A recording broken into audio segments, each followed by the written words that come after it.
योग क्रांति परिवार के YouTube चैनल पर आप सभी का स्वागत है। हमेशा की तरह एक बार पुनः मैं आप सभी के सामने लेकर आया हूँ योग का एक नया वीडियो। लेकिन शुरुआत करने से पहले आप सभी से कहना चाहूँगा कि यदि आपने अभी तक हमारा चैनल सब्सक्राइब नहीं किया है तब आप सब्सक्राइब कर लें, साथ ही साथ लाइक करें, शेयर करें और कमेंट भी करें, क्योंकि योग में आने वाली वैकेंसी की जानकारी हम आपको देने का प्रयास करते हैं। इसके अलावा हम आपको यूजीसी नेट की तैयारी भी करवा रहे हैं। यूजीसी नेट की तैयारी ही नहीं, मैं कहूँ तो कोई भी एग्ज़ाम हो उसमें पूछा तो इसी सिलेबस के अनुसार जाता है। तो मैं आपको जो भी तैयारी करवा रहा हूँ वो सारे एग्ज़ाम के लिए बहुत ही ज़्यादा ज़रूरी है। आज हम आधुनिक काल में योग के अंतर्गत श्री अरविंद घोष जी की बात करेंगे। इससे पहले मैंने बहुत सारे वीडियो बनाए हुए हैं, यदि आपने नहीं देखे हैं तब आप देख सकते हैं और बहुत ही ज़्यादा अच्छे तरीके से अपनी तैयारी कर सकते हैं। मैं कोशिश करता हूं कि डिस्क्रिप्शन बॉक्स में भी आपको जानकारी दे दूं या और लिंक जो है मैं आपको प्रोवाइड कर दूं, तो आप डिस्क्रिप्शन बॉक्स भी चेक कर लीजिएगा। चलिए शुरुआत करते हैं, देख लेते हैं आज का पहला प्रश्न। आज का पहला प्रश्न है, श्री अरविंद घोष जी का जन्म 15 अगस्त 1872 को हुआ था। प्रश्न आपसे पूछा जा सकता है कि श्री अरविंद घोष जी का जन्म कब हुआ था। 4 ऑप्शन आपके समक्ष होंगे, सही ऑप्शन आपको चुनना होगा और सही ऑप्शन आपका होगा 15 अगस्त 1872। आज का अगला प्रश्न है, श्री अरविंद घोष जी का अधिकांश समय इंग्लैंड में व्यतीत हुआ। आप सभी जानते हैं कि श्री अरविंद घोष जी का जन्म भारत में हुआ था, लेकिन अधिकांश जो उन्होंने समय व्यतीत किया वो इंग्लैंड में किया है। इस बात की जानकारी आपको होना चाहिए। आज का तीसरा प्रश्न, श्री अरविंद घोष जी ने स्वतंत्रता संग्राम में अंग्रेजों का विरोध किया, साथ ही पूर्ण स्वतंत्रता की बात सर्वप्रथम इन्होंने ही की थी। आपको सिर्फ इतना याद रखना है कि स्वतंत्रता संग्राम में इनका भी योगदान था और भी एक दो योगियों का योगदान रहा है, इसलिए आप ध्यान रखिएगा, क्योंकि प्रश्न आपसे पूछा जा सकता है निम्न में से कौन से योगी ने स्वतंत्रता संग्राम में भाग लिया। तो आपको ध्यान रखना है और भी योगी हुए हैं, श्री अरविंद घोष अकेले नहीं हैं जिन्होंने स्वतंत्रता संग्राम आंदोलन में भाग लिया था। यह अकेले नहीं हैं, इसलिए इस बात का ध्यान रखना। यदि आप पीडीएफ लेना चाहते हैं तो पीडीएफ भी आप ले सकते हैं, लेकिन मैं आपको सबसे पहले यही कहूँगा कि अगर हो सकता है तो कॉपी पर आप नोट करें। आज का अगला प्रश्न, श्री अरविंद घोष जी का आध्यात्मिक जीवन सन 1910 से प्रारंभ हुआ। आप सभी को यह भी मालूम होना चाहिए, क्योंकि प्रश्न आ सकता है कि श्री अरविंद घोष जी का आध्यात्मिक जीवन कब से प्रारंभ हुआ, किस सन से प्रारंभ हुआ। तब आपका आंसर होगा 1910। इसको भी आप नोट कर लीजिएगा। बात करते हैं आज के 5वें प्रश्न की। श्री अरविंद घोष जी ने पांडिचेरी में अपना आश्रम बनाया। प्रश्न आपसे पूछा जा सकता है, श्री अरविंद घोष जी का आश्रम कहाँ पर है। 4 ऑप्शन आपके समक्ष होंगे, सही ऑप्शन आपको चुनना होगा और सही ऑप्शन आपका होगा पांडिचेरी। प्रश्न इस तरह भी आ सकता है कि निम्न में से कौन से महात्मा, गुरु या फिर योगी का योगी का जो है आश्रम पांडिचेरी में स्थित है। 4 नाम आपके सामने होंगे, सही नाम आपको चुनना होगा और सही नाम आपका होगा श्री अरविंद घोष। आज का 6वां प्रश्न, श्री अरविंद घोष जी मूल रूप से पश्चिम बंगाल से संबंधित हैं। ध्यान रखना है, यह मूल रूप से पश्चिम बंगाल के हैं। आज का अगला प्रश्न, श्री अरविंद घोष जी के पिता का नाम डॉक्टर कृष्णगन घोष था। जो कि एक सिविल सर्जन थे। माता पिता के प्रश्न या माता पिता के नाम जो हैं अत्यधिक पूछे जाते हैं, इसलिए इनका नाम आपको जरूर याद रखना है।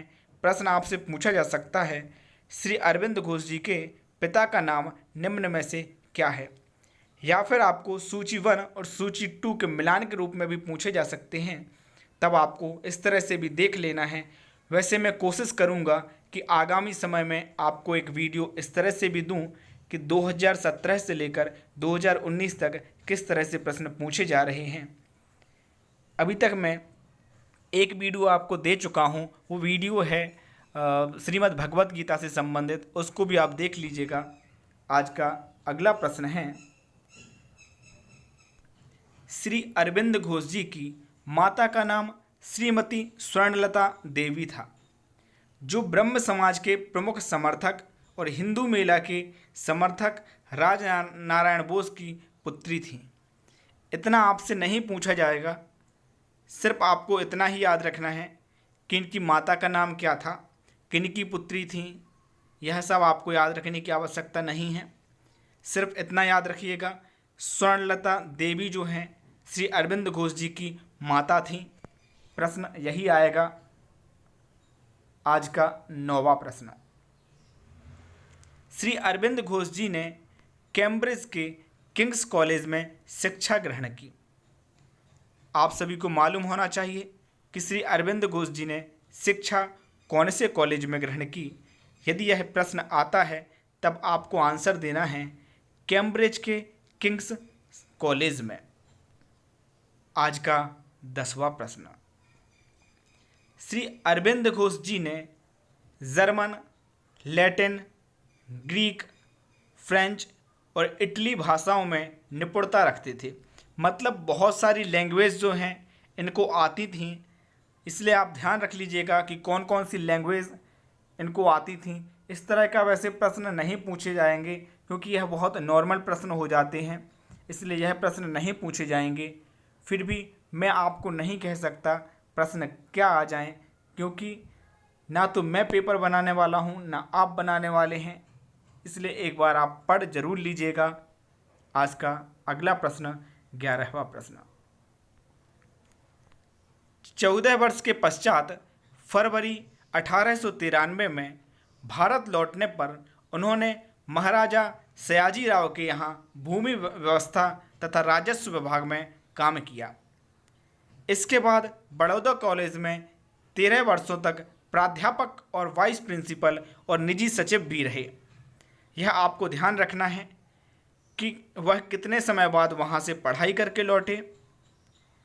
इसके बाद यह भी याद रखना है कि उन्होंने क्या कार्य किया, किस पद पर वह रहे, क्योंकि पद आपसे पूछे जा सकते हैं, तो आप याद रखिएगा। वैसे मैं आपको एक बात और बता दूं, योग में जो प्रश्न आते हैं वो कहीं ना कहीं ऐसे प्रश्न पूछे जाते हैं जो कि योग से रिलेटेड हों। जन्म मान लीजिए, इसके बाद फिर आपको माता पिता के नाम पूछे जा सकते हैं, और फिर अधिकतर जो पूछे जाते हैं इनका संबंध कौन से योग से था, इन्होंने कौन सा आश्रम योग के लिए बनाया। अधिकतर जो प्रश्न हैं वो घुमा फिरा के योग से संबंधित ही पूछे जाते हैं। उन्होंने क्या पद पर काम किया, क्यों किया, यह सब प्रश्न मोस्टली नहीं आते हैं। फिर भी जानकारी के लिए हम आपको बता देते हैं, क्योंकि हो सकता है पूछा जाए। पेपर तो मैं बना नहीं रहा हूँ। और इसके अलावा जो भी बीए, बीएससी, एमए, एमएससी से संबंधित हैं, तो कई जगह पर सिलेबस में इसको शामिल किया गया है। तो आप इन स्मार्ट फैक्ट को देखकर सिलेबस भी अपना तैयार कर सकते हैं, आप अपने नोट्स तैयार कर सकते हैं। बहुत ही सरल भाषा में मैं आपको बताता जा रहा हूँ। आज का 12वां प्रश्न, श्री अरविंद घोष जी ने वंदे मातरम पत्र के संपादन में भी अपना योगदान दिया।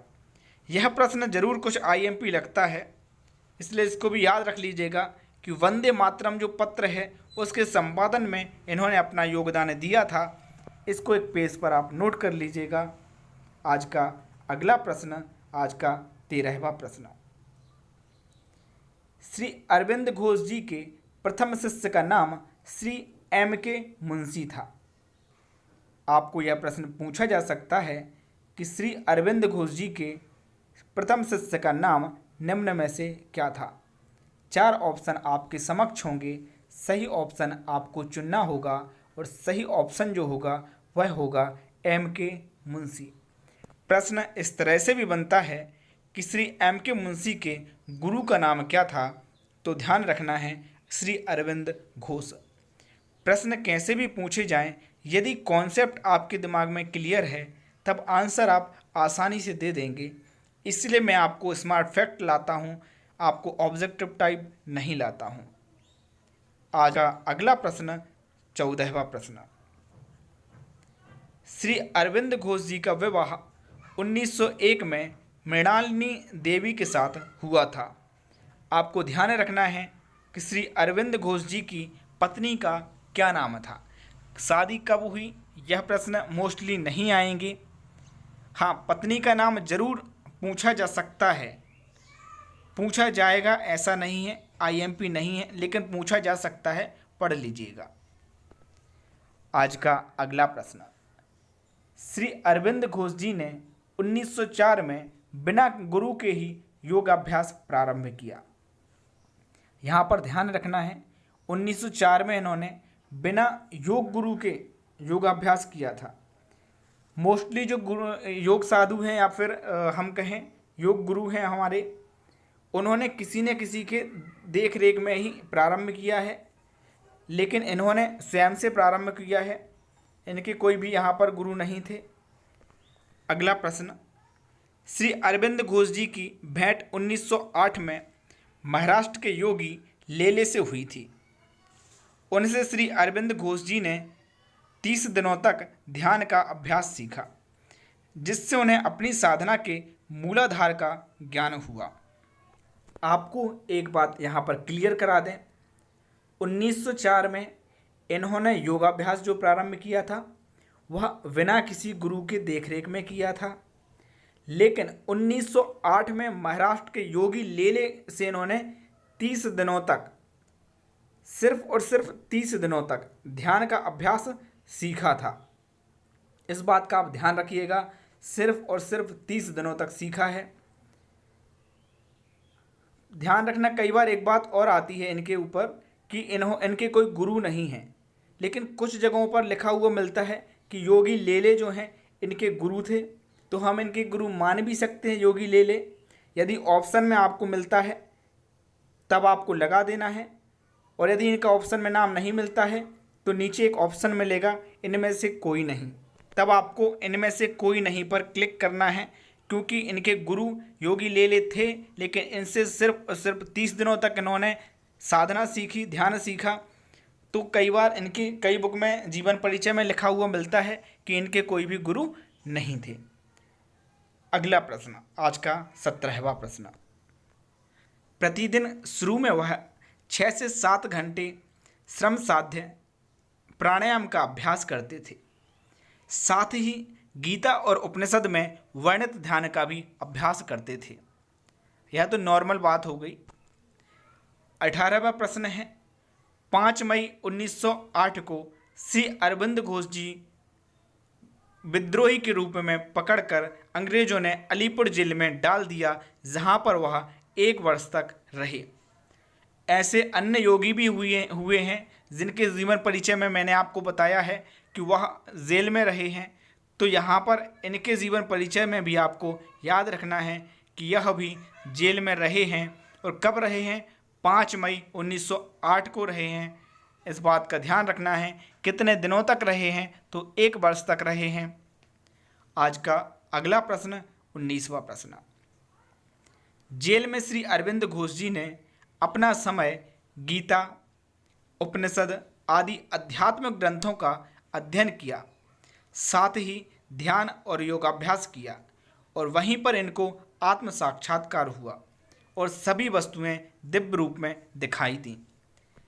तो यहाँ पर ध्यान रखना है, श्री अरविंद घोष जी को आत्म साक्षात्कार जो है वो जेल में हुआ था। तो इस शब्द का भी याद रखें कि जेल याद रखें तो सारा याद आ जाएगा। आज का 20वां प्रश्न। श्री अरविंद घोष जी के मतानुसार हमारा समस्त जीवन योग ही है। इनके मत के अनुसार यदि हम बात करें तो हमारा जो जीवन है वो संपूर्ण जीवन क्या है, वो योग है। सिर्फ इतनी सी बात यहाँ पर हमें याद रखना है। आज का 21वां प्रश्न, श्री अरविंद घोष जी द्वारा प्रतिपादित दर्शन को पूर्ण विज्ञान या पूर्णवाद नाम से चिन्हित किया जाता है। जो मोस्ट आईएमपी प्रश्न है वह यही बनता है। एक तरफ आपको सूची 1 में श्री अरविंद घोष जी नाम दिया जाएगा, सूची बी में बहुत सारे अन्य योगियों के भी बताए गए ज्ञान के बारे में बताया जाएगा। तो इनके बारे में पूर्णवाद या पूर्ण विज्ञान लिखा होगा, तो इस पर आपको क्लिक करना पड़ेगा। सही जोड़ी आपको मिलानी पड़ेगी कि पूर्णवाद किसने दिया है, तो आप अरविंद घोष पर क्लिक करेंगे। यह प्रश्न पूछा जाएगा, बहुत ही ज़्यादा आईएमपी है।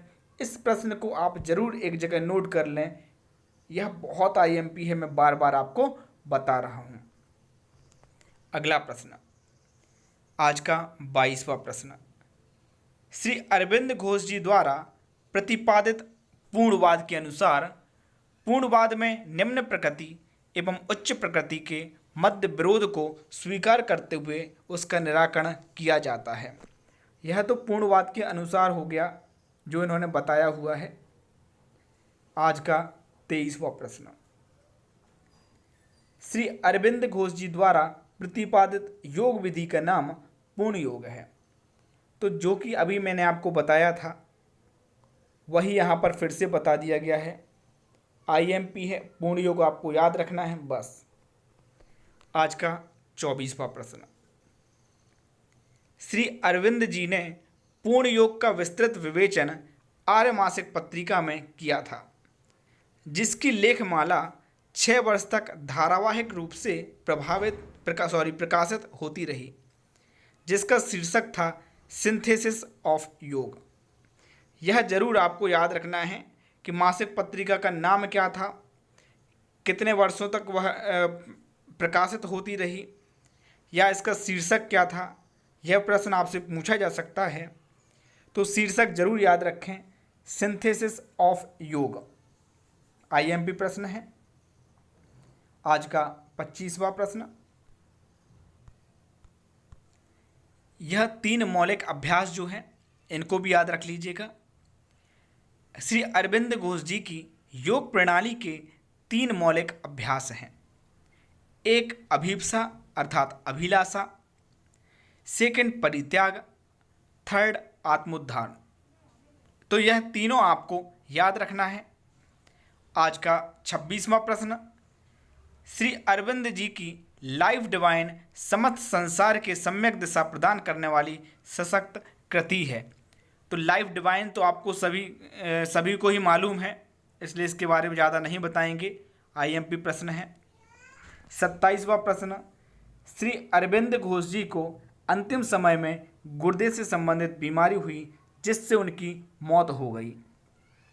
प्रश्न आपसे पूछा जा सकता है कि श्री अरविंद घोष जी की मृत्यु किस कारण हुई, तब आपको याद होना चाहिए गुर्दे से संबंधित बीमारी थी जिस कारण से इनकी मृत्यु हो गई थी। इसी तरह का प्रश्न एक आपको विवेकानंद जी के जीवन परिचय में भी देखने मिलेगा, तो जब मैं आपको कराऊंगा तब आपको बता दूंगा, तो वह भी आप याद रख लीजिएगा।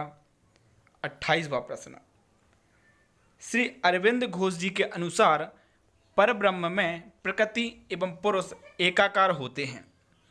इस प्रश्न को भी आप याद कर लीजिएगा, यह प्रश्न भी आईएमपी है, पूछा जा सकता है। आज का 29वां प्रश्न, यह प्रश्न थोड़ा पहले दे दिया है, अभी करीब 10 प्रश्न और बकाया हैं, उनको भी आप देखिएगा। श्री अरविंद घोष जी का देहावसान 1950 में हुआ था। यह दोनों ही प्रश्न आईएमपी हैं कि कैसे हुआ था और कब हुआ था। तो श्री अरविंद घोष जी का जो देहावसान है वो 1950 में हुआ था। क्यों हुआ था वह मैं आपको बता चुका हूँ। आज का 30वां प्रश्न, श्री अरविंद घोष जी के अनुसार सृष्टि आरोहण अवरोहण मूलक एक दोहरी प्रक्रिया है। इसको भी याद रख लीजिएगा, पूछा नहीं जाएगा वैसे। आज का 31वां प्रश्न, श्री अरविंद घोष जी के अनुसार अवरोहण या संपुटन चेतन की अचेतन या अविद्या में उतरने प्रक्रिया है। यह सब आप सिर्फ एक नज़र से देख लीजिएगा, पूछने की संभावना बहुत कम है। जल्दी से मैं बता देता हूँ, जो आईएमपी होते हैं उनमें मैं रुक जाता हूँ। मनोपरिणमन सिद्धांत अरविंद घोष जी ने दिया था। यह जरूर आपसे पूछा जा सकता है कि कौन सा सिद्धांत अरविंद घोष जी ने दिया था, तो आपको याद रखना है मनोपरिणमन सिद्धांत जो है वह अरविंद घोष जी के द्वारा दिया गया है। आज का 33वां प्रश्न, श्री अरविंद घोष जी सच्चिदानंद की स्थिति उच्चतर मन में है। यहाँ पर इन्होंने जो है उच्चतर मन में सच्चिदानंद की स्थिति बताई हुई थी, तो यह प्रश्न भी आईएमपी बन जाता है वैसे, क्योंकि बहुत सारे साधुओं ने मन को नहीं माना है ना। अगला प्रश्न, श्री अरविंद घोष जी के अनुसार मन के तृतीयावर्त परिणमन के अंतर्गत मनः परिणमन, अध्यात्म परिणमन, उच्चतर परिणमन आदि आते हैं। यहाँ पर तृतीयावर्त परिणमन, यह प्रश्न बहुत ही ज़्यादा आईएमपी है, पहले भी एंट्रेंस एग्जाम के अंतर्गत पूछा गया है, तो इसको आप ध्यान रख लीजिएगा। जो भी योग साधक पीएचडी का एग्ज़ाम दे रहे हैं तो पीएचडी वाले ज़रूर देख लें, क्योंकि पीएचडी में यह पहले पूछा जा चुका है कि 3 परिणमन के नाम बताइए अरविंद घोष जी के अनुसार। तो ध्यान रखना है मनः परिणमन, अध्यात्म परिणमन और उच्चतर परिणमन। आज का 35वां प्रश्न, श्री अरविंद घोष जी का सिद्धि दिवस 24 नवंबर 1928 को मनाया जाता है। सिद्धि दिवस के नाम से प्रसिद्ध है, यह 24 नवंबर 1928 को मनाया जाता है। 36वां प्रश्न, 18 वर्ष की आयु अर्थात 1890 में भारतीय सिविल सेवा आईसीएस की परीक्षा पास की थी। आईसीएस की परीक्षा कब पास की थी, इस तरह का प्रश्न अगर पूछा जाए तो बता दीजिएगा 1890 में, 18 वर्ष की आयु में वैसे नहीं पूछा जाएगा। अगला प्रश्न, 1893 में अरविंद घोष जी भारत वापस आए थे। एक बार यह प्रश्न मैं बता चुका हूँ। श्री अरविंद घोष जी ने 1905 में बंग आंदोलन में भाग लिया था। यह प्रश्न आईएमपी है कि बंग आंदोलन में निम्नलिखित में से कौन से योगी ने भाग लिया। 4 ऑप्शन आपके समक्ष होंगे, सही ऑप्शन आपको चुनना होगा श्री अरविंद घोष। आज का 39वां प्रश्न, श्री अरविंद घोष जी के अनुसार शिक्षा में 5 पक्षों का विकास अवश्य होना चाहिए। ये 5 पक्ष हैं शारीरिक, जीवनधारा, बौद्धिक, मानसिक और आध्यात्मिक।